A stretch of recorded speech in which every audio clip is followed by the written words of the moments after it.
Luxury গাড়ির অভ্যাস করো না। যদি সঠিক পথে চলতে চাও তাহলে রোড রোলারের মতো হওয়ার অভ্যাস করো। লাক্সারি গাড়ি থামানো খুব সহজ হয়ে যায়, তাই না? খুবই ঠুনকো, যেমন আমাদের জীবন। ঠুনকো, পালিশ করা, ঝকঝকে, দামি আর সুন্দর। সমস্যা একটাই, একে থামানো খুব সহজ। যে খুশি এসে সামনে একটা ছোট পাথর রাখলেই থেমে যাবে। একটু বড় পাথর হলেই তো আমাদের জীবন থেমে যায়। তাই দরকার রোড রোলার হওয়া। কেউ কিছু সামনে রাখলে তুমি তার ওপর দিয়ে চলে যাও।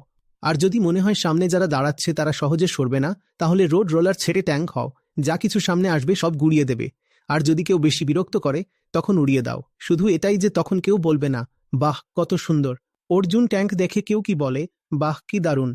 সৌন্দর্য চাই না, শক্তি চাই। আর যখন শক্তি আসবে তখন বুঝবে শক্তিই আসল সৌন্দর্য। কষ্ট আসবে, ধাক্কা লাগবে, গাড়ি কাঁপবে, কাঁপতেই থাকবে, তবুও তোমায় চলতেই হবে। আর এবার একটা বাঁধন ছাড়া জীবনযাপনের জন্য প্রস্তুত থাকো।